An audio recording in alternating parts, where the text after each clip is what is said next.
Welcome to the next round in the series of Nayanta Conversations.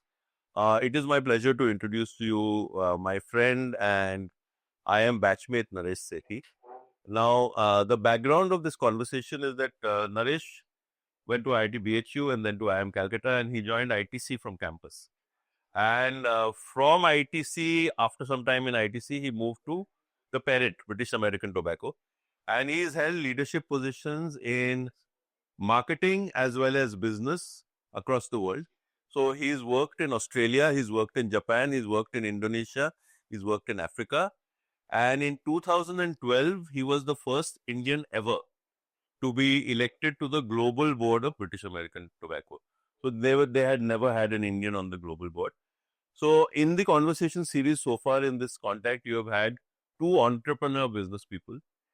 Now we have a conversation with somebody who is just like us in the sense that professionally qualified, entered a company at the entry level and rose all the way up in the organization.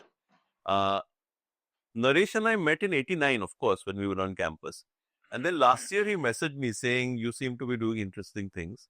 And he's also the chairman in India of BST, Wazir Sultan Tobacco. So he's the chairman of the board. And we met for coffee and then for dinner. And it was my idea that he come here and speak to us. Because I believe when I spoke to him, there were two things that came across. One is he had very interesting perspectives on leadership and the qualities required of a leader. Second is he had both perspectives and integrated experience on leading across cultures. So as an Indian, not knowing the language, he led a company in Japan. He's led in Africa. And then he's been a board member going back to all of these countries and kind of looking at evaluating talent. So let's start off, welcome, and we appreciate the fact that you've sat through this program for 1.5 days and been just an observer and learned from all the interactions. So just tell us a bit about your journey growing up first, journey leading up to IIM Calcutta. What were your early formative influences, etc. And then we can pick it up. Thanks. Firstly, I think it's been very interesting experience for me. Last day and a half, I spoke nothing. And it's not usual if you think about it. For a day and a half, you sit through. And I think it has refined my 2:1 communication strategy, which I'll talk about later on. And I've been a net gainer because of that. You shut one sense and what you can get is way more. And what comes through to me is the passion that you and Naushad have to do something very different. And the feistiness of the group here. You are not short of opinions.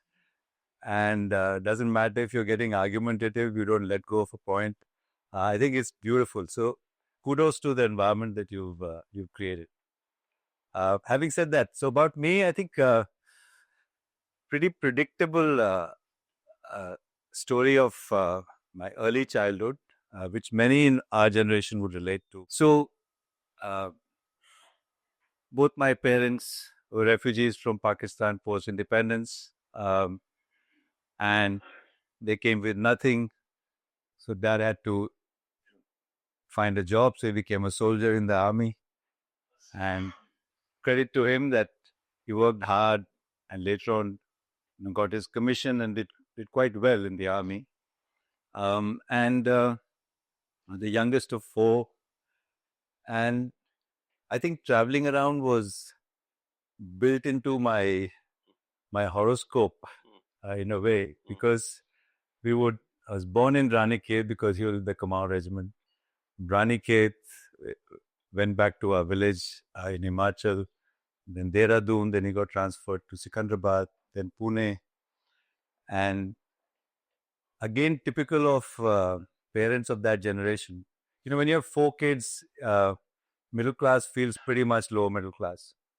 You say, listen, we can't afford your fun stuff, but you'll become somebody if you work hard. Work hard meant education, get into a good college, and then you have future. We can't control your future. We have nothing to leave behind. But to do anything for your education, there's always got to be money. Right? That was pretty typical, and I think many of us can relate to it. I was fortunate. I got into IIT BHU. 4 years. And immediately after that, pretty much on formula, either you go overseas or you do IM. I don't think MS or things like that really held interest for me. And so one exam I worked hard for was IIM. That one I think I deserved. I'm not so sure about engineering. So I got into IMCAL and then I joined ITC.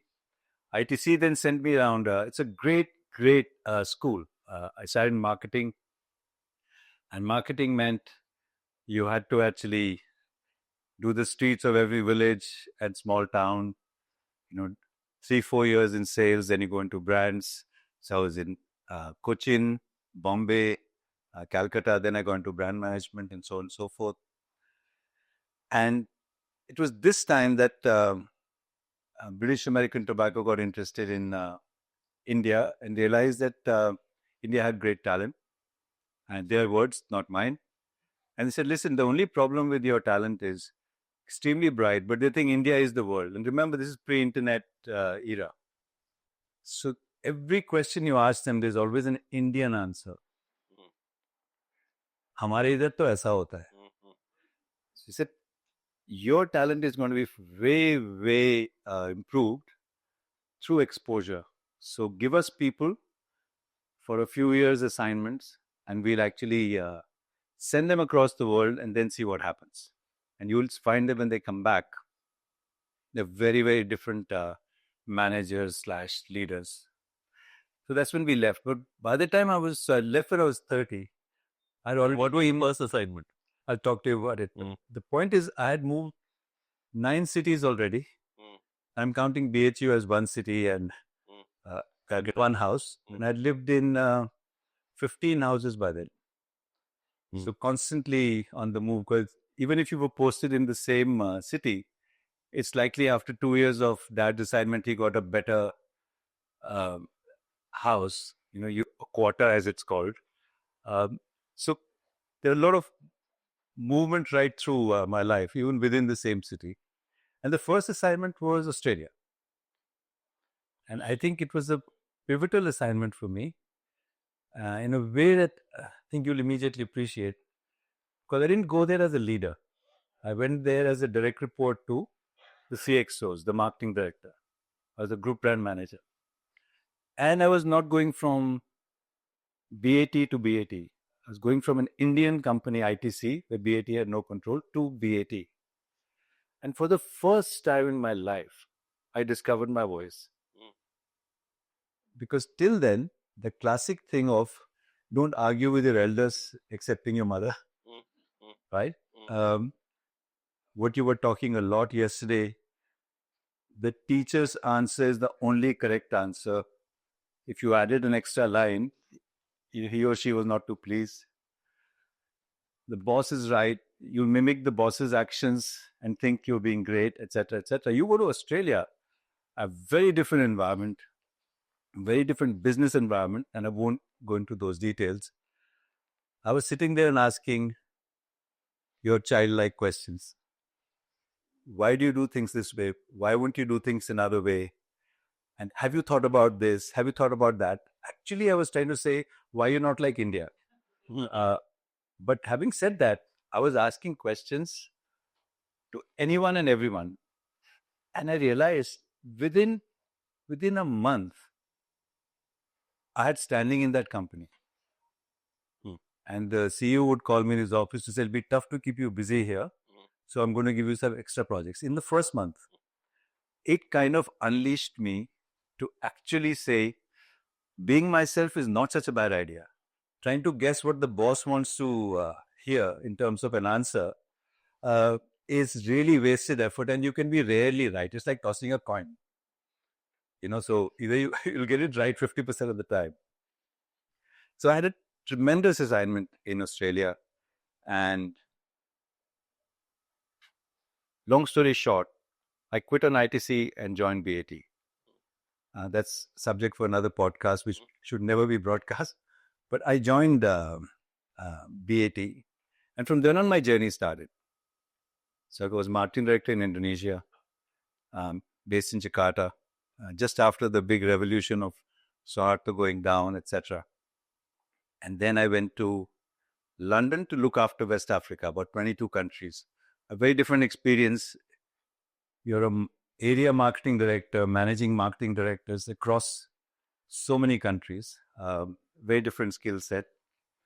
And then I went back to lead Australasia, which by now had Australia, New Zealand, Samoa, Papua New Guinea, Fiji, etc., all the sexy islands. And Papua New Guinea is on the other end of the spectrum. And then I was surprised. I was made the CEO of Japan as a first assignment to get Japan, which is the third biggest profit pool of the world after China and the US, was quite an honor. And Japan was a turning point, one of the highlights of my career. And I'll happily talk to you about it because we lived through the tsunami as well. Thank God it was after I'd already spent a couple of years in Japan. And thereafter, I was called to BAT to redo the whole strategy of BAT. And I really liked the session today that we had on what strategy is, making long-term choices, and it'll take a lot of time getting there. And as I was working on strategy, I was promoted to the board. Then I looked after strategy, M&A. Then I ran West Europe, about 40 countries as a regional president. Again, lots of M&A and running the P&L of West Europe. Then we bought Reynolds America for $50 billion in the US. Yes. RJR. So I managed the post-merger integration of Reynolds because of my history with Reynolds. And then I switched on my own volition to do a digital transformation of a very big ship. And to turn a very big ship is very difficult, which meant the CIO reported to me and Global Business Service. Very big ship was the organization. Organization. You know, to change so many legacy systems towards a different future is not that simple. While managing Reynolds integration, etc., etc. And this also turned out to be an interesting change for me because I realized that the world is moving at a very different pace in a very different direction. And this organization is going to take probably a decade more to get there. And I've been there, done that, same. I was now 54, I think, by then. And I said, let me step off the board. And I had no idea what I'd do next. So I did a lot of assignments with Deloitte, Salesforce, there are a few startups I manage here, etc., etc. Spent a lot of time on myself. So kind of education part 2 started, where I'll do what I want to do with the people I like, but hopefully do things that I have not done before. There's a book also, right, you're working on? Yes, and that's an outcome of... Tell us a bit about the book. All right, I'll back up a bit. I think about just before COVID, I just realized that, you guys are talking a lot about books and reading so much. And one day I was asking myself, I have not read the Mahabharata. All of us have done it in school. We know the story. But the book is 2 volumes this big. So I started small. So by year 3, I had read probably 5 versions of Mahabharata, the last 2 being the originals, the Ved Vyas version. And I said, oh, this is interesting. Why don't I read the Ramayana? Read the Ramayana as well, the Valmiki version a couple of times. Because, engineers, we never trust one data point. So if 2 guys have said the same thing, then I know the translation is good. So this is happening in parallel when I'm reading Peter Diamandis' Abundance, which got me into reading Singularity is Near. And then I started to deep dive research on why the world is going and how the world is going to grow at an exponential pace. So if steam that you talked about today was one hugely disruptive moment in our history, we have 4 or 5 mega trends that are being massively disruptive, but growing at an exponential pace, not at the pace that Naushad talked about with steam. it was a bit more linear. The impact was profound. Now we have 4 or 5 major shifts happening, and each and everyone aiding and abetting the other. So I'm saying none of us actually are thinking or looking at it seriously. We think it's going to be somebody else's problem. My problem is my quarterly returns, quarterly numbers, quarterly quotas, or at best this year's numbers. So even the smart people, I'm talking 95% of, to my mind, do not know that there are 5 trains coming from the tunnel that you think is the light. So how are you linking this and the Ramayana? So that's the part 1 of the book. Part 2 is, and I loved the session yesterday, and I was literally applauding from the back. It's like you do not know what the big change is going to be, what's going to look like. So, but you can ready yourself. So then you come across, again, do some more research and your own views. Your book is about what you want to say. So 5-6 strategies.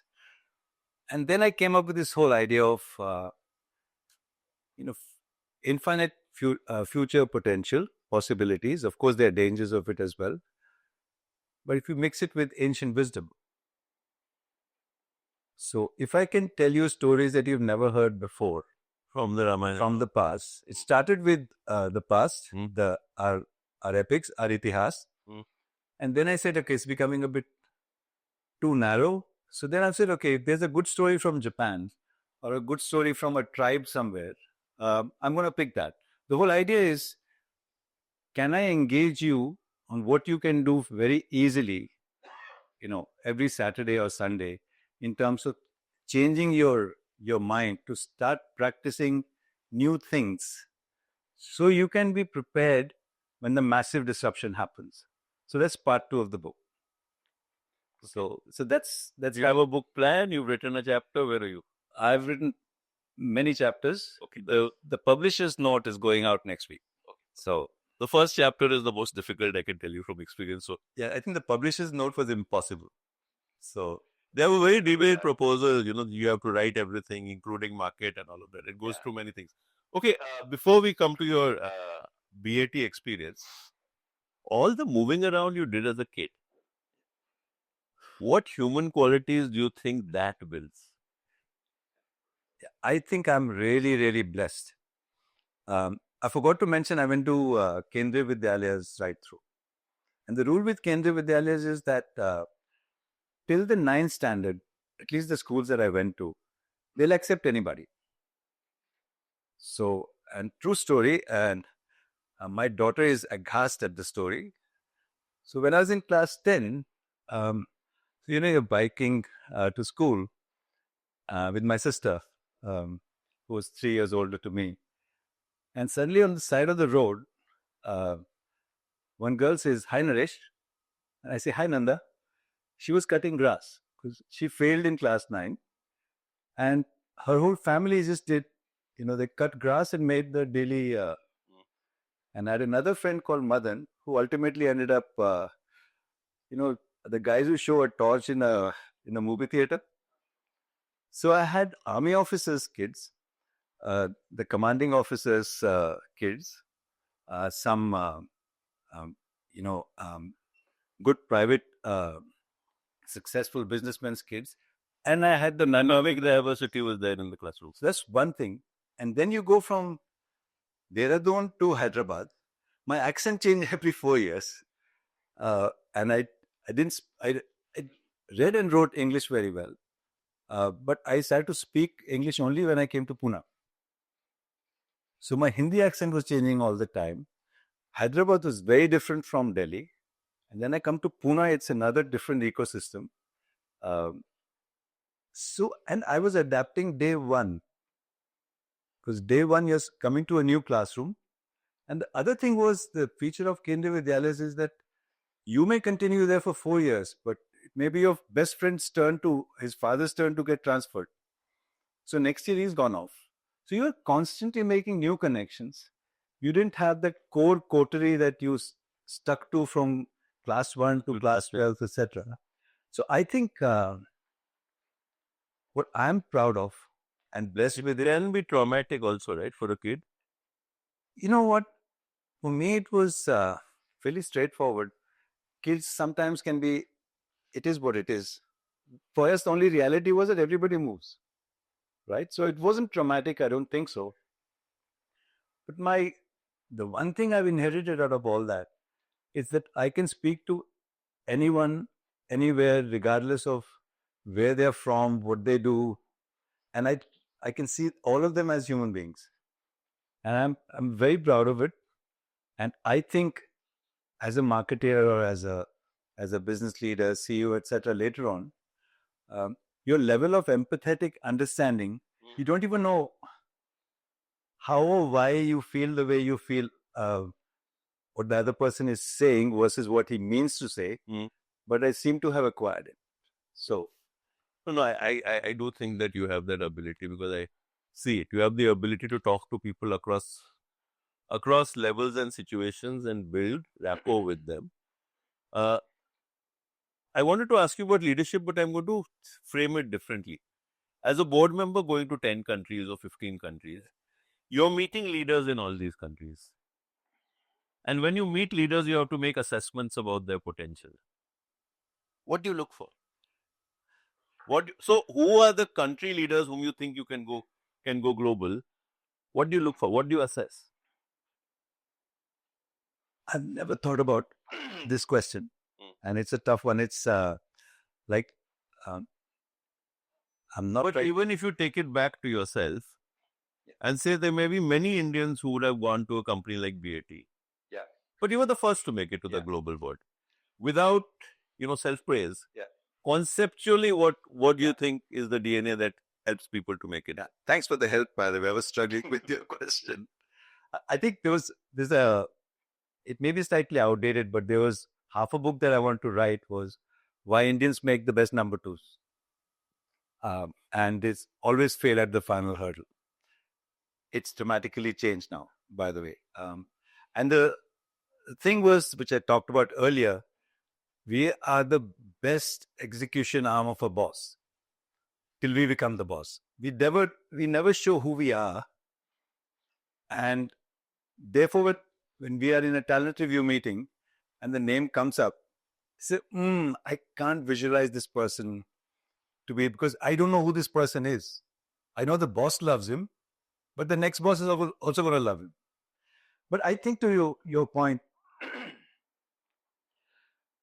to understand leadership, I think the biggest skill that you need to have is to actually understand yourself. And trust me, we don't spend enough time truly understanding ourselves, because understanding ourselves is not reinforcing our own self-beliefs, and trust me, they're always wrong, or rationalizing our actions in a very elegant way. We are good with language. We are very intellectual.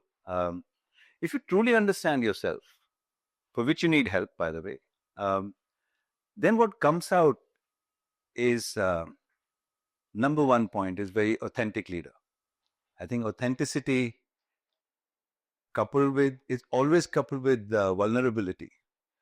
Because the minute I'm talking to you now, you're also judging me for whatever are the perceived issues you think about me. But you know what? That's me. So I think to be comfortable in your own skin. So when you're vulnerable, Give the group an example of self-awareness or vulnerability. How does it work in leadership situations? How does it work in new assignments?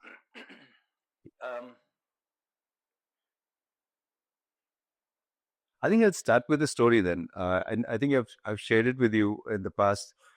And this is fast forwarding my time in Japan as a CEO. And we had a miserable year. We had launched two massive products, and each of them, about $150 million investment, and they bombed, which means the year was gone. Our profit went backwards. Our market share volumes consequently fell backwards, etc., etc. And all of us had enough reasons why it happened. And one thing that I always would do, and I still do, is don't wait to hear about what the company is feeling. based on the few people who actually are bilingual, and they become the guardians of the truth. You better be walking around and spending time, and as difficult as it may be, and how I did that is another story. Um, and you realize that the quiet, polite hierarchy, respecting Japanese, they were extremely, extremely upset and hurt because the pride of the company was dented. And I did the only thing I thought was right at that point. We used to do road shows, and to make communication easier, I would do parts of what you wanted to say on a video so you can have better subtitles. So it's more efficient. So the whole theme of the road show, because that's the leadership talking to the people, and then getting them to ask some questions, which they rarely did. You had to find other ways of getting their feedback. And the whole thing was, I'm sorry. So I stood up there and I said, what happened last year? Both calls were my calls. And I apologize. And apology by at the top, and you got to bow the right amount, by the way. Further down you bow, the more apologetic you are. So you turned around and said, okay, so I think these were the 3 reasons why we made the mistake. And here's what we're going to do about it. Now each of my my team members is now going to tell you what mistakes they have made and what they're going to do about it. So the top team, the 7 of us, 5 Japanese, and 3 expats. We stood up and apologized and said what we're going to do next. And we did not say, therefore, here's the plan for the year. We're going to get back, but we've learned and we're going to grow. And it was genuine. Because if you screwed up, don't tell them that they could have launched it better or they could have done this, if only, blah, blah, blah. From that day onwards, I was walking on water. I didn't do it because I thought we'd walk on water. I was just saying, Mea culpa, and I think everybody needs to know about it. As a team, we should know. And all of us have made mistakes, and here's what we're going to do. And probably it was me being vulnerable at the largest stage ever. We had about, I don't remember now, 750, 800 reps. Field force was quite big. And therefore, I think, nobody, when you're in an international environment, when you go traveling, and I'll tell you, if I'm an American and I come to you and I say, namaste, aap kaise ho, does it impress you? What impresses you really is, okay, you're like, good, he's making an effort, right? It's how you actually behave. And after a while, you'll say, yaar, acha banda hai. Ye theek nahi kar raha, lekin banda acha. So what's and all, you judge the person, not for the overt cultural cues, the Taj Mahal, put a Taj Mahal in an ad, and we are now in India. When Coke launched, that's what they did, by the way. So I said to them, this is an expat-driven ad that you put in India. It failed. It was this Pepsi, which was English those days, right? You're here, right choice, baby, and all that. So I think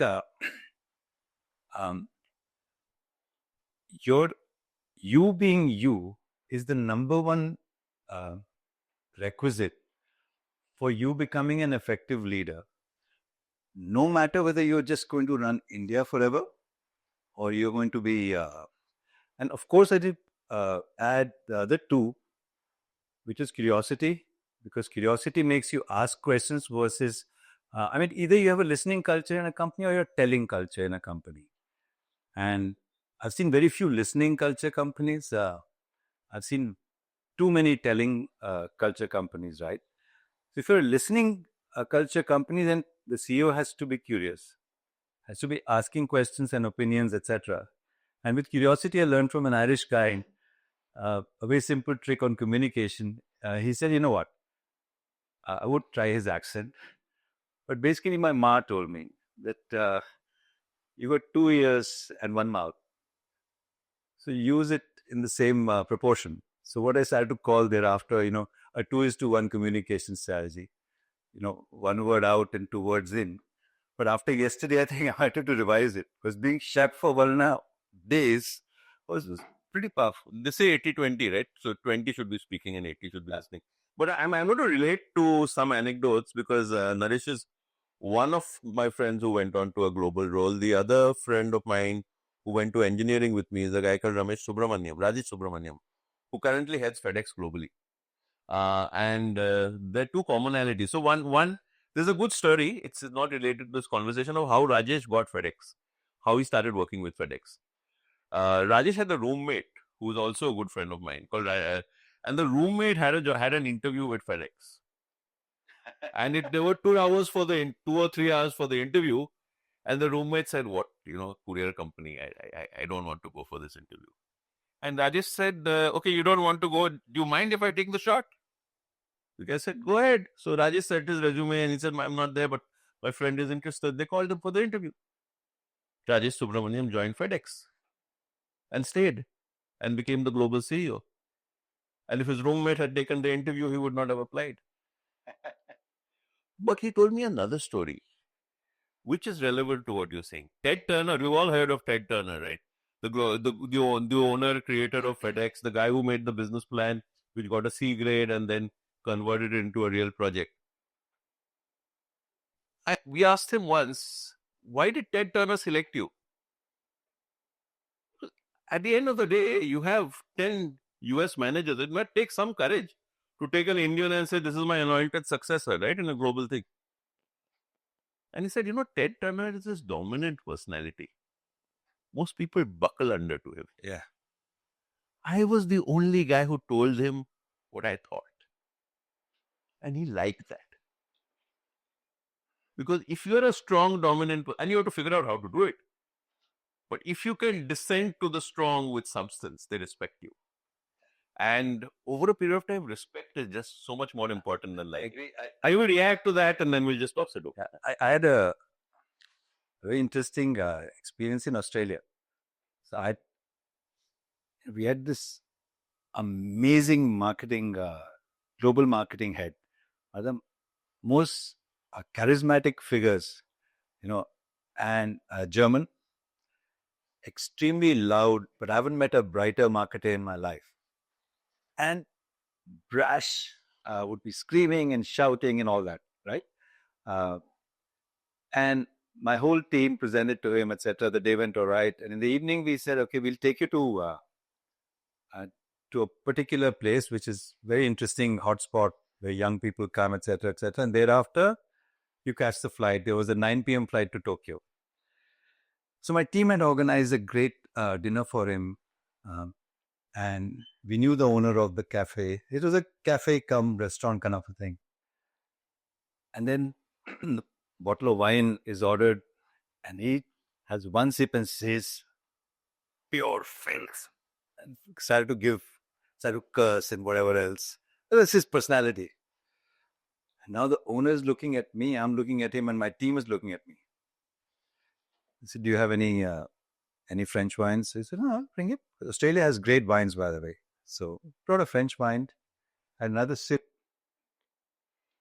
same reaction, and more foul mouth, literally abusing the bottle.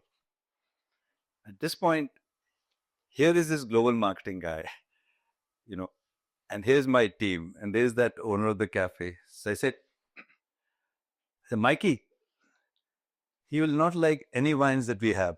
Can you get him a Diet Coke? He loves it. And I'll have this." Throughout dinner, that guy had to have Diet Coke. And we all had wines. And you know what? I have to stand up for my team. And what he's doing is wrong. We were not taking him to, some roadside place where he could complain or whatever else. And even then. And I realized that I had a great relationship with him, but it was built off, I'll take a lot of shit from you, but there comes a point when I have to bounce back. No, which I strongly believe that leaders should not seek to be liked. They should seek to be respected. Yeah. And respect comes from living a life that is value-based. In good situations and bad, and particularly in bad. Yeah. If you are able to stand up and do the right thing in tough situations, that's where you earn your respect. So before you get them to ask questions, just to build on this, I think within my second year, somebody in ITC, one of my bosses, and I was really complaining a lot. He said, "You know what? I'm not here to win an election, so I don't care what you think." So that kind of is a ITC speak for what you just said. That we are not there to be liked, no matter how affiliative we might be, because you make some tough calls. The second thing which I always judge leaders by is everyone is good in a setting like this. All of us are near perfect. I want to see how you under stress.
Great answer. And I supplement that this works for me too. I came back to India in 2010. And I said, I want to lead an academic institute. Why do I want to lead an academic? Because I'm half corporate, half academic. And I kind of waited for the jobs to come. But, nobody came running saying, oh, you come back from the US. Thank God you're back. So nothing. So by 4 years, I had given up on it. Then we had a 25th batch reunion in IIM Calcutta. And the story is, I was not planning to go for that reunion. But they organized a TED type event. Okay. And they called me and said, you moderate the event, which meant that I not only had to speak in that event, but I had to convince other people to speak. Now, when you've convinced 8 people to speak, you can't not land up. So that is why I landed up. And when I landed up there, one of my batchmates was handling the SP Jain search. If I had not gone for my 25th reunion at IIM Calcutta, I would have still been running my consulting company in Pune. This happened multiple times, but what I'm saying is accidents happen. Whether you have retained the positivity to see the opportunity, the accident, and then prepare for it is all you. So, yeah, that's the combination. But yeah, we had two questions at the back. After two questions. First is when you take over a new role at the Zika. So you see there are anomalies in the system for which you are based. How much time do you think it takes for the person to make corrections of those anomalies when people are involved in it? So you go there, immediately start making changes, so it takes some time. Yeah. You take a pause, see how much time has gone, then you. Okay, so good question. I'm not reframing it, I'm summarizing it. Thanks, diagnosis time for it.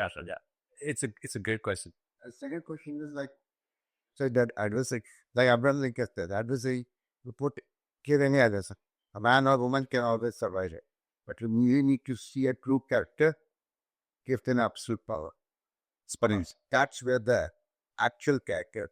So how the statements go into final statement, what you said, put a person in good adversary condition and see how he gets. So that one I can react quickly to. Okay, and then Naresh can supplement on both. See, on the adversity thing, I think what he said is expose somebody to a strong market which you has to make better and expose somebody to a turnaround. If somebody can do both, then I have the qualities required of a leader, which is different from saying, I have now given a leader a lot of power. It is a test of character. That's the second point you're making. So I think as a this is not contradictory at all, because what he talked about was a selection criteria. But maybe I agree with that. Yeah. But I think your first question, if I can use it to just expand a bit more, if you don't mind. I think when you are actually going straight into CEO roles into a new country, leadership role, CXO role in a new country, think about what the locals are saying. And I'll start with the negative archetype, and then I think it's a better way to explain it. So you've all heard of the seagull strategy. So he'll come like a seagull, which means he'll come, make a lot of noise, eat our chips, shit all over us, and walk away. To hopefully a better job because he's managed his bosses better. And it's an interesting, and the number of times I've heard it in my career is not funny. There's a huge kernel of truth in it. Because you can actually get very formulaic to actually progress your career as a CEO. First 3 months, you go ahead and say, everything is screwed in this company. We need to start afresh, call a consultant, get a whole new strategy crafted, launch the strategy, call the big bosses, show them what great the new strategy is, how it's going to be wonderful. And they're so impressed with you, if they're not clever, that 2.5 years into your stint, you got promoted upstairs and somebody else has to carry the can of the big promises, hockey curve that you promised in the past, right? So these are this is the background dangers of, and the locals are not, when I say locals, I'm not being negative, I'm not, is that end market actually understands all this. So diagnostics actually goes back to curiosity, and I would actually take about this 100-day thing again is quite stereotyped, 100 days I should have a hypothesis. Then I validate my hypothesis in 6 months. Hypothesis on only two things: the company's strategic direction, past performance where they are currently, and my judgment on talent. And now that's an art, it's not a science. So I'm not looking at your last 5 years, what your performance was, etc., etc. My judgment of talent, my judgment of, and I think I have to look at two things. Hopefully, the first thing I say is these are the 80% things that I want to retain, and I want to tweak 20%. I've been in situations where the companies are going downhill, where there's only one instance where we had to flip it to at best I'll keep 20%, 80% needs to go, and half the top team has to leave. Based on the kind of changes that you want to make in the company and the sense of urgency you have in terms of results, I have done both. Let's take it easy and have a plan, milestones that we are going to achieve. So we'll go to the final stage probably in 3 quarters or 2 quarters. And there have been a couple of places where in 1 month, I've had the daggers come out, and next day you wouldn't recognize, because I've actually sacked 70% of top 2 layers in the first 4 months of one of my assignments. You're not being paid to really win elections, right? But you better have a very good reason, and the reason is not about you, it's about the business that you have to be loyal to. And this brings me to a point that I was going to make in the previous question that you had asked. We have business strategy, we'll have product strategy, we'll have capex strategy, we'll have measures for it, etc., etc. Hand on heart, as CXOs, how many of you actually have a thought-through leadership strategy for the next 3 years? What leadership acts you're going to actually display in order to shift the organization, whether people, culture, mindset, or performance in a particular way? Or are you still just being instinctive, reactive leaders who are going to behave the way they are going to behave based on stimulus that's thrown at them? So my one word for you has to be conscious leadership.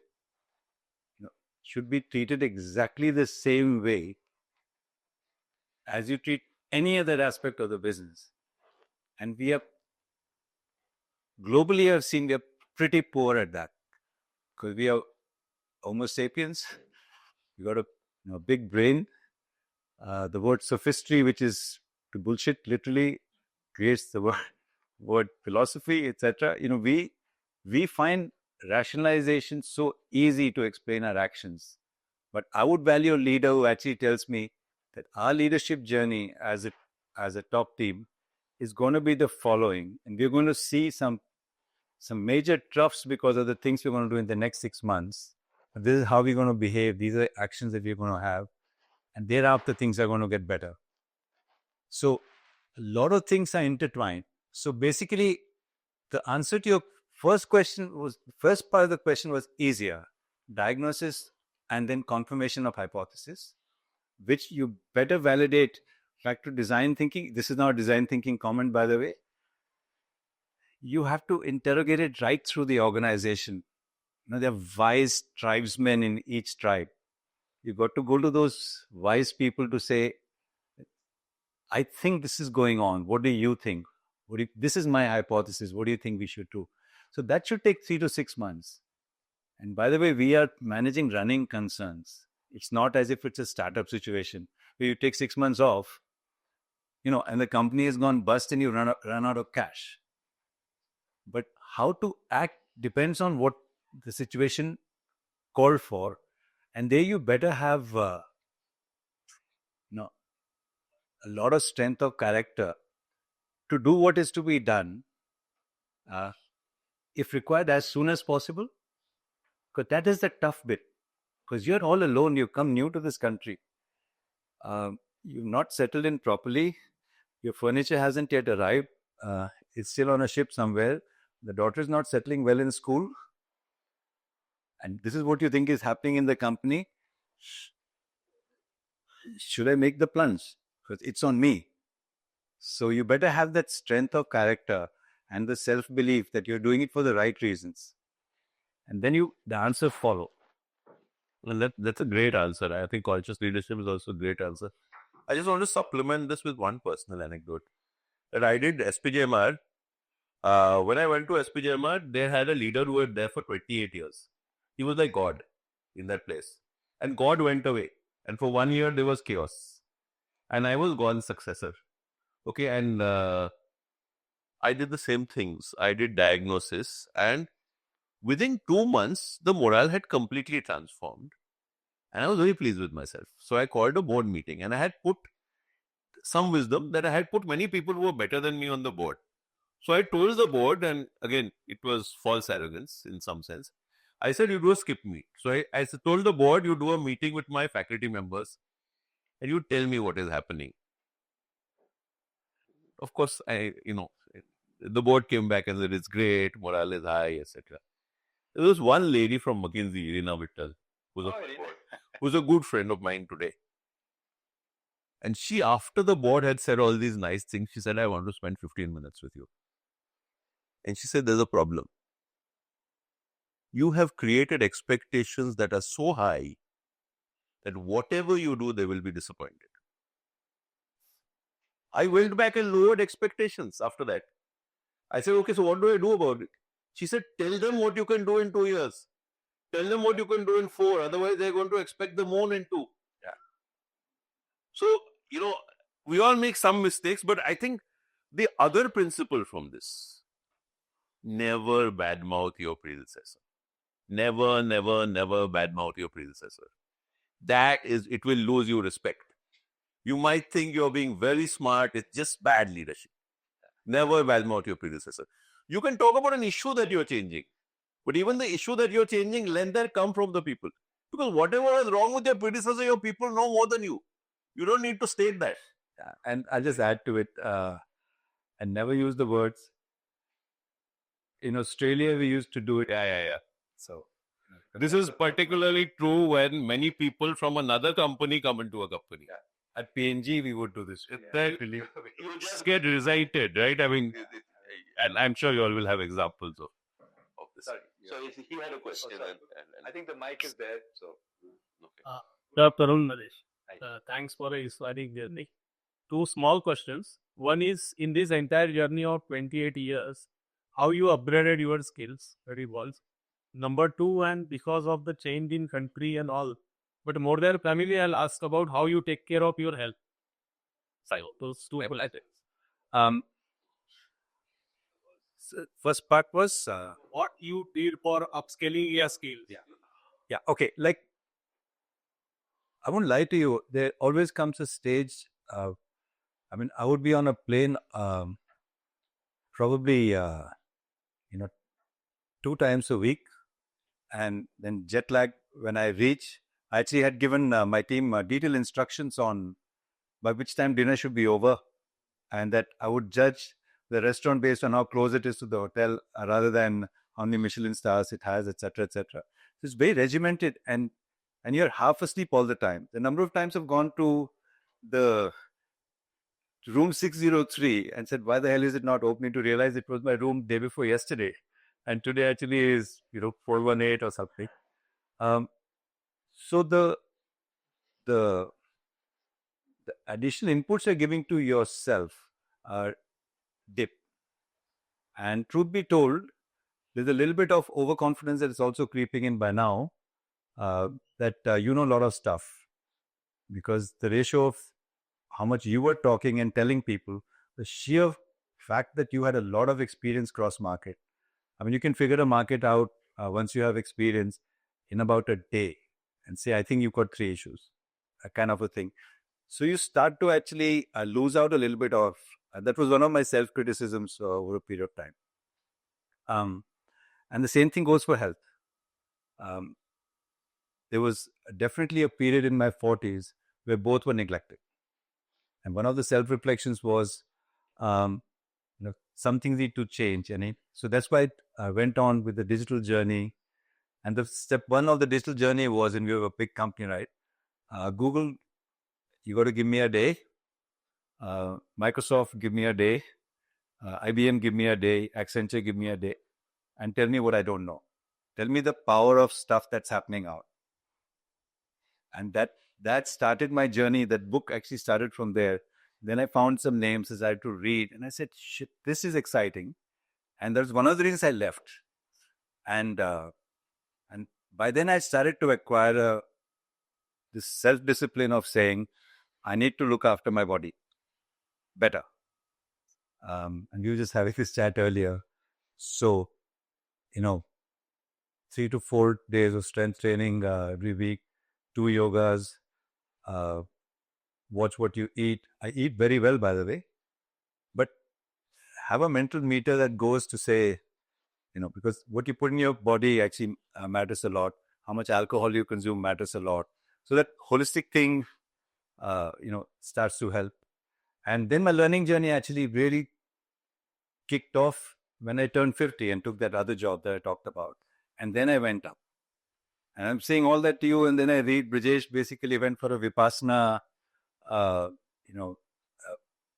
can't call it a retreat, but for a Vipassana deep dive for 10 days. And I'm saying, Brijesh, how do you do it? How did it go? So I'm really happy that now I'm very aware that I need to put a lot in the engine in terms of new stimulus to actually stay relevant. Because what I would hate is when I'm, 70 or 80, and, you're 2 drinks down and someone says, I know, now you'll start the Japan story. I don't want to talk about my past. I want to talk about, hey, did you read this? Did you hear this? How do you do this? If I'm like that at 80, I have won. So I tell my daughter to say, if I start to go back, this is what I used to do, figuratively, shoot me. So I'm glad that, and I think it's a trap that many senior leaders fall into. I know very few senior leaders who travel a lot. I know 1 or 2 exceptions who actually keep the reading up, who actually keep the focus on their body and their mind at the same time up. And I'm really envious of them because they're ahead of the curve. I wasn't. Okay, truth be told. But I think I self-corrected in good time. You had a question. There's a question there for some time. I come back to you. Yeah. So you mentioned so many changes in schools and cities and the countries and the roles. Some of them you would put, even in the 50s, you were pulling the chain that I want to get into Twister. Then you mentioned so many stressful situations like 70%, the 2-layer pet of fire, and saying no in front of 800 or sorry in front of 800 people that you regretted. You also mentioned strength of character and power. The question is, where do you get it? I think I'll just repeat, leaving India, the predictable ecosystem where, I knew all the rules. Now, let's not be judgmental about the rules. When I talked about, the right answer is there's only one, etc., was the best thing that happened to me at that point, and then going to Australia. And I realized that it was very liberating to be myself. And if you reflect enough, things are going to hopefully go in the right way. It's an extremely lonely job to be a CEO. That's the first thing people will tell you when you'll become the head of your organization. I hope one day. It's a very lonely job. And you have to do a lot of figuring out in terms of what exactly am I there for, firstly, and how exactly do I influence this company without overstepping the shoes of my CXOs, right? So I can't answer your question, but I think my upbringing had a lot to do with it. I need to go, on a couch with somebody to actually give you that answer. But getting hit several times in my career, the kind of moments that you described, and we haven't even talked about the tsunami yet.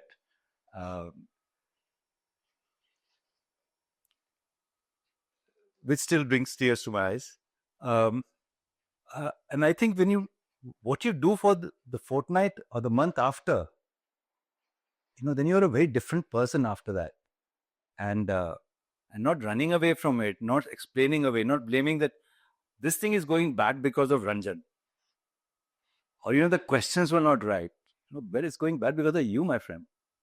Right? And face the mirror and actually peer into the mirror. So I think back to what you said earlier, I am a big believer of it. Use your defeats, use your lows. They are amazing. And watch out for your highs, because you're at your worst. Because power corrupts completely. So I don't think I've answered your question properly, but Nonetheless, there's a very good, honest, authentic answer. I think it will be helpful. Were there early life role models from whom you imbibed certain values? So that would be. Who do you admire? If there are two people you admire, you learn something from. there are two people that at ITC I learned. I mean, they might have been wonderful leaders, but you were at a stage of your career, you're pretty junior, and it was literally, how do I describe it? But the boss knows right, and the boss is going to take care of you if you do all the right things. The boss has a plan for you, and the boss won't tell you about it. He's just going to throw you at the deep end several times. So very difficult for me to say. And yet there was a marketing director of ITC who, I don't know, took a liking to me, and every evening I would hang around his office. His name was Kamal Ramnath. He's now no more. And those were the days that there was no Lotus notes or diary system, no calendars, etc. So he just hung around the boss's office. He was my boss's boss. I would hang around at 7 o'clock, at 7:30. And then he'd say, Naresh, come on in. And then he would be relaxed, but the day's over. And he would tell me, I'll tell you what's happening back in the Raj. And he would say, you know what? This is what this competitor is trying to do in UP and Bihar. And this is how I'm going to beat them 2 moves from now. This guy, and he would just talk to me. I think he needed that bit of a vent. And what a master, strategic mind and a great brand thinker. And all in very every man's language. The second one that I really admire is a guy called Jimmy Allen. He was with Bain for the longest time. He's a huge personality. Here's his one book that I dole out a lot. And I learned the art of assimilating disparate information and then hitting the nub of the idea in such an articulate way. I could just watch him, like, when you see a great singer, take on a rag and then have fun with it. And you just open mouth and you look at him. And so he was one. And then the global CEO of BAT, who was not the CEO when I went, 2 CEOs removed, was a great level 5 leader, if you're good to great and all that. So I reached out to him. So he had retired about 10 years ago, Sir Martin Broughton. I said, Martin, I'd love to have coffee with you. And Martin said, yeah, I'll come over. We'll meet there. He comes in he's the guy who was now chairman of British Airways, Sir Martin now, etc. He comes casually dressed and spends 3 hours with me, telling him how he achieved those master stroke M&As in the 90s. But what I learned from him was not how he did that, but what humility he had. There's one guy he has never met in his life. He has heard of my name that I'm confident of. He texts to say, Sir Martin, and he said, boss, yeah, I do. So I learned different things from. So these 3 people are coming top of mind. You'll notice I'm not giving any functional leader or anyone who actually came up with a great innovation. That's fantastic. Those guys are great and very inspiring. But people who have had immense impact on me are these kind of people. A very inspiring story. To us, you are a very successful person. Doing all the things that we have, it's very inspiring. I mean, I just want to know that do you think yourself that you are a successful person? and or you are reaching towards something which was I think I've reached a state where I don't think I'm awfully successful. Look at the people who you've talked to and how inspiring they've been, and I have enormous respect for them. But my and it's not a race, it's not a competition kind of a thing. But my whole definition of success has become now more 360 than my career, and that used to be the race in the 40s. I'm looking at you because you asked the question earlier, and I think the one thing I've noticed in the developed world is they're far more whole life centric than just career mein kuch karke dikhana hai, that way. So I think there's a lot more growth that I have, ahead of me, and the only one who will measure whether I'm successful or not is me. And the day I want to be successful in your eyes or in Ranjan's eyes, etc., I'm playing the wrong game. Because then you'll say, okay, let me line you up with 10 people, now make a pitch, right? That's not it. I think so. The danger we have when you have a commercial success, in terms of the roles you've had, the kind of deals that you've done, etc., and all that, is that somebody else could have also done exactly the same thing if you're not there. If you think that you are irreplaceable, go on holidays for a month and see what happens. The show runs, everything goes on. So I would not be, and that's a feature of, I think, the quality of organizations that we all work in. They're fantastic companies. They've been running for a very long time with great systems and processes that actually allow us to blossom if we choose to. So when you have to take credit, no, you've got to give credit too, because you've not created something from scratch, right? So I do understand that I've worked very hard, worked very sincerely, etc. So I'm proud of that. But I don't rate career growth, etc., as the only metric of success for myself. So therefore, there are lots to go. Very nervous about writing this book, by the way, because I've got a wonderful friend. Her name is Rama Bijapurkar, and she said, rule number one, when you write a book, you're basically writing for yourself. Secondly, you must have 20 or 30 people in your mind who you want the book to read, or who you want to read the book. Right? So that's the only two criteria. So that has actually put more pressure on me, because I know the 20, 30 people that I want to read the book. All the books that he reads, jamega nahi. So, but there's a good pressure to have. And I think if you're under pressure, you're always going to grow. Thanks, Naresh.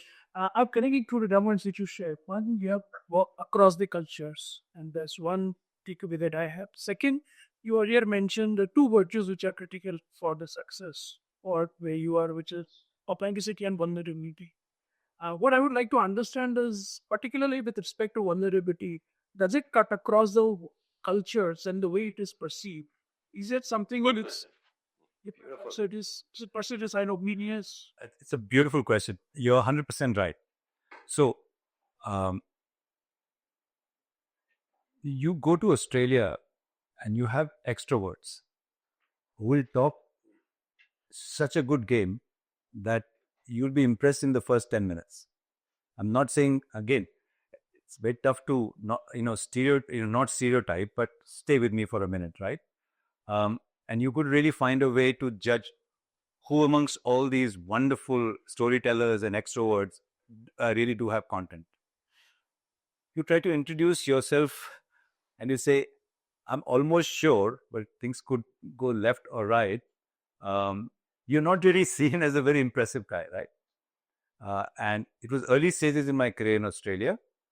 So Australia, I could, through sheer intellect, I was helping build pricing models, elasticity models, etc., and playing their banter with band. If you look at many developed countries, it is again stereotyping, very aggressive, very confident. Don't say I'm sorry. Don't say I have screwed up, and that's the way to be. Don't ever think of the political leaders that you had in England, in some other parts of the world over the last decade. That is very difficult to swallow.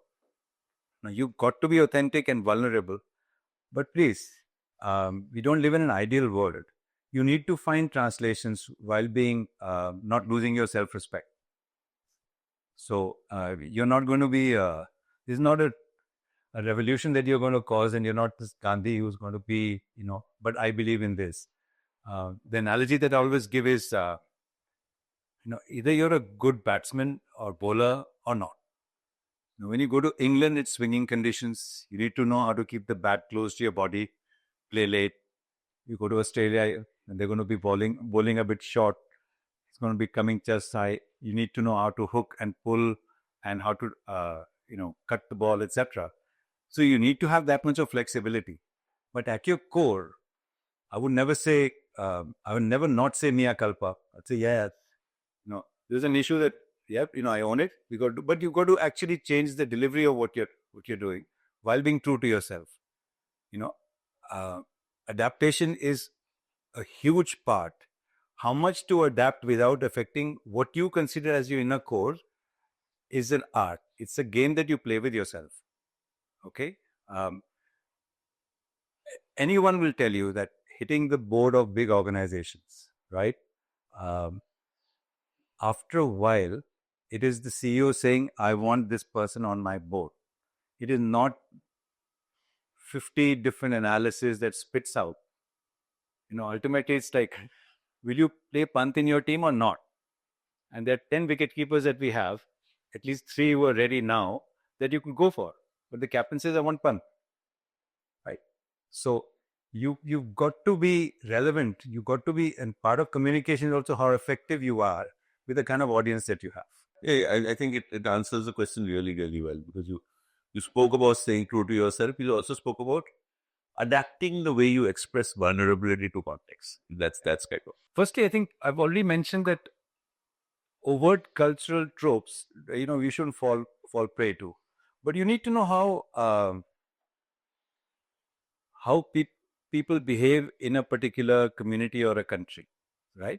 I'll give an example. If I was sitting in Japan right now, at least 10 of you would right now have their eyes closed. That doesn't mean that they've gone to sleep or they're bored. They've just shut one organ and they're listening to you. Now, as far as you're concerned, it's like, how rude is that? Second point is, in Japan being so hierarchical, if I say, I want to ask you a question, what do you think of? I'm going to get a real mumble jumble response. So that's scenario one. I'll talk a bit more about this. You go to Indonesia, it is all team. We are all going to do something great. And you say, can we do this? Everybody says, yes, sir. Very army-like, etc. And whatever dissent there is hidden. So in Indonesia, you've got to actually then go to people individually and actually say, what do you really think about it? And what are others saying about it? And then you start to, so you don't, if you were a superficial leader, you would say everybody was so excited, and they love this. But you got to do a reverse check. In Australia, in Japan, what I would do is, I would go to this very senior leaders in Japan to say, Yoshida-san, tomorrow I want your views in the meeting on these 2 questions. I'll give him the question a day in advance. And I wanted him to give an answer in public. Because I can just say, what do you think of? Can you tell me tomorrow? And the next day, the kind of answer and the kind of work Yoshida-san had done was like a thing of beauty. So here I have to be very patient. I've got to be giving you ample warning of what's going on, how I want to use you. And the other place, not taking the first cut response as the only response is and the other thing which was also referred to earlier, there are a lot of people, especially young people who let's take again the example of Australia and New Zealand, for whom job is a way of making some money before they go traveling, especially Kiwis. I'm going home and going to the beach is very important for me. to take kids out and do this activity with them is very important to me. And work is a part of my life, right? So their attachment to the company is totally, and again, stereotyping. There are a lot of very different kind of, Aussies and Kiwis out there. To actually get them really excited about a vision and mission of the company that has profit objective written all over it, um, don't bet on it. So you can actually go ahead and appeal to their mindset in terms of what the next steps are going to be, etc., and be prepared for a lot of turnover as well. So these are things that you need to figure out. There's another thing which Ranjan and I talked about the other day, understanding the history of the place. So if you come to India, for example, it's easier for you to then relate. If you knew how rich our civilization was, and if you knew what happened during the days of the empire, if you knew how the whole country changed after independence, after the split, etc., if you knew our practices, why religion plays this role and how much to take it seriously or not, etc., you would actually behave very differently, right? So knowing a bit about, not about just your people, doing an analysis of the business, etc., is not good enough. The prep is X minus 3 months, where you actually start to read a lot about the history of and that's a great connector with people. So instead of saying, what do you think is wrong with the company? You say, you know what, this Edo period, I've read some stuff, but I haven't understood what exactly a shogun is, etc. And guess what? The reality is, you've had 4 sakes just on what a shogun is and what Bushido actually means. By now, I can ask you any question, I'm going to get a great response. No, so a great, glorious careers. Obviously, we are trying to learn from your experience. But how you at this state? How are you looking at the future? And I also tell you that where I'm studying from, I am in the 50s. I know I want to spend the next few years in corporate in a as glorious manner as possible.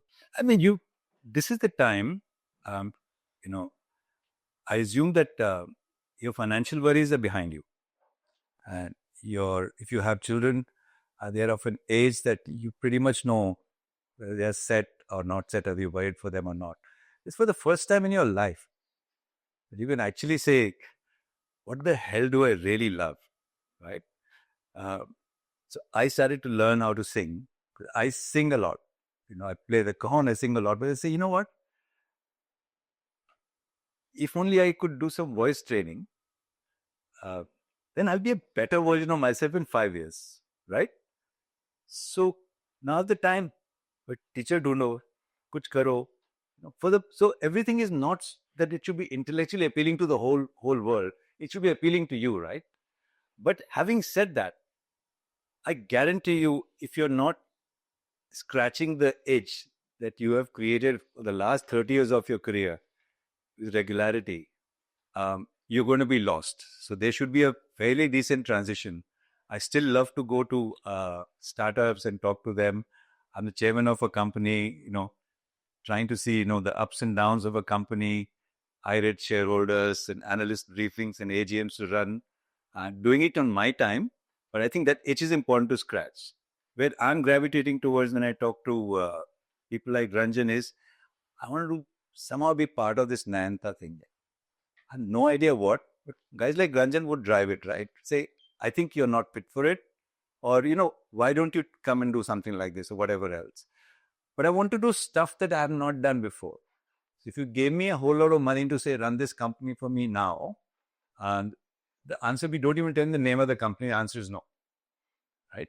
And so suddenly I started to read and I found that I was reading something very different. That has led me to a direction to say, I have a very strong view of something. I've never written a book. Can I write a book? Right? So on and so forth. So follow your heart for a change for the first time in your life would be my best advice. But don't sit idle. I'll travel the world, etc., etc. After 3 months, it's all over. And you don't seem to be the guy who's, who thinks so shallow to say, now I'm going to play golf and travel the world. And that's not a strategy. So, the reverse question actually it is. So, your outlook of how you used to look at India while you were always at Mangalore, and, when you decided to sort of get back to India, what would be your reasons for it? And third is when now since you're here, and I mean, since Mark had a lot of conversation on next, so how do you see maybe until 2047? What a brilliant question. I don't think I can do justice to the entire question, but it's a fantastic journey I've had. When I left India, anyone said a thing against India, and I would jump up and start arguing and fight the corner of India. And it was defending it, whether that person was right or wrong. It was sheer loyalty to the country. And now I can see a third person looking at the whole thing and say, "Itna defensive kyun ho raha hai?" But what I thought was I was being very.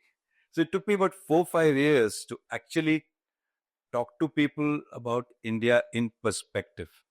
Having seen so many countries, and on the one hand, on the other hand, for example, in your own country, you have this, but you also have that. So I started to have a much more balanced view of the country. And for quite a while, it wasn't very positive.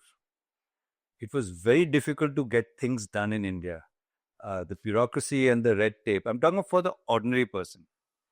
So seeing it through the eyes of, my dad, my parents, or my parents-in-law, to get anything done was an effort. You had to use middlemen and so on and so forth. So the one thing I would tell everyone was that, we have outgrown India. Our daughter never grew up in India. She was only born here. So she's not going to come back, but we've outgrown India. There's no chance that we're going to. I do not see us ever being back in India. We would come to India very often because our parents were there. Unfortunately, now both of them are no more, both sets. And boy, oh boy, how have things changed over the last decade? So I am extremely impressed with the kind of progress we've made. And again, I'm thinking of just as a guy who's come to live in Bangalore, right? So for all the what's happening with institutions and public institutions, etc., much smarter people to talk about it. But I'm talking about my own experience. It's very easy and very convenient for me to live in India. Bangalore being such a hub of energy in terms of everybody wants to be the next $1 billion company, and they're smart people, extremely excited, and that makes me start to really look outside of the traffic that I don't have to interact with, because I choose my meetings based on the low traffic hours because I can afford to, etc. So I'm extremely positive on India. But at the same time, I can tell you there's no other city that I can live in India. So just to be clear, there are 100 reasons. Like you would have 100 reasons not to live in. So I think that the potential of India is amazing, and the mega trends are so much in our favor that we need to play a very bad game to lose this match, is how I look at it. And I don't want to get into the debates about this government versus that government, but this government is also doing the following. The big picture trends are extremely positive. So 2047, and I'm a big believer in exponential growth, etc. But I also understand that the number of illiterate high schoolers that we have, or number of semi-literate graduates that we have, will be our biggest stumbling block. So it's a mixed bag. But big picture, I'm extremely bullish, and I'm an investor in India now, literally. Put my money where my mouth is. And your questions have made me really think hard. So the flight back to Bangalore is going to be an interesting one. So just to summarize, I think I had one quick comment on the previous question, which is that I read a book, and you can't have 1.5 hours with me without me recommending a book, right? So there's a book called The Hungry Spirit by Charles Handy. And one of the things he says is that we must all define our concept of enough. And when he says enough, he means the material enough. Because for a large part of our early life, we work for some combination of money, security, stature, etc. Right? And he says the lower you can secure enough, the better. But define your enough. And I'm not commenting on your enough. I'm not commenting on what present value calculation you do. Yeah. But once you have your enough, then your spirit is hungry for what it was truly meant to do. Very well said. And that concept of searching the hungry spirit. I read that book at 37 or 38. It has shaped my life ever since that day. I've never done work I don't believe in. If I got into situations where I didn't believe in the work, I was looking for stuff. So that's why I think people like us can be curious, because we've kind of found that enough. We're not trying to prove anything to anybody anymore. It's become about contribution. It's become about growth in all the qualitative senses. But Naresh, a lot of coverage. I think a lot of authenticity came across. I think you made points about vulnerability. You made points about curiosity, and I think conscious leadership is actually a very big one. I don't know how many of us consciously think about how we are going to be as a leader over the next 3-4 years. I think it is often very reactive. So it's a very, very good thing. So Nayanta question. Tell us about your reading habits. Reading habits are really interesting because I love mystery books. They're like the new comics for me. So I would love I normally am reading 2 or 3 books at the same time. And when I'm tired, I'll go for a good murder. Give me a good murder. And that's where Mystery, you mean? murder mystery. So Osman, the Thursday Murder Club, I've been a big fan of his, and he's 7 books by now. And in the night, so I don't have the lights on in the bedroom. My wife goes to bed, pretty quickly. So I keep the lights off and, one AirPod in. So that's my podcast time. So there it's back to Diamandis, Huberman Labs, and the Vedanta Society. Because I'm hearing a lot about that. And so I have these 3 books that are always, 2-3 books that are always in my study. And some days they go unread, and some days I'll sit. Last great book you read? It's very interesting. So one thing I'm doing is reading books that would never interest me. Was The Guardians of the Sea by Commodore Santosh S.K. Gupta. So I met this, he's quite old now. I met him at a gentleman's birthday party. He was 89 years old. And I said, "Sir, I hear that you got a chakra, Veer Chakra." So he said, "Actually, I have written a book about it."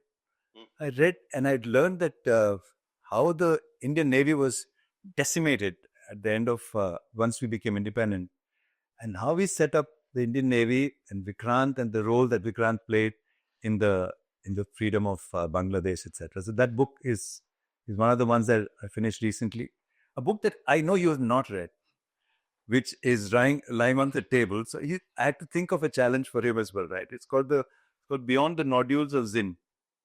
It's all about the brain, and very interesting story of how the brain develops in an infant, etc., etc.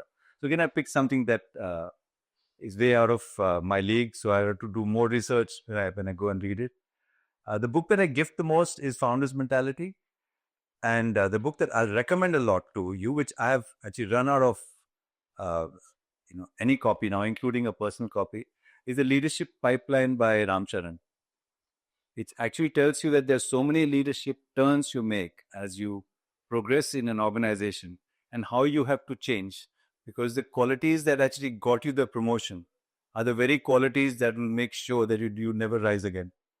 So that's one book I'll really recommend. It's an early Ramcharan book, actually. It's very early, and actually we had G when he was setting up Proton Villa, and he was a part. Exactly. Okay, thank you very much. Thank you.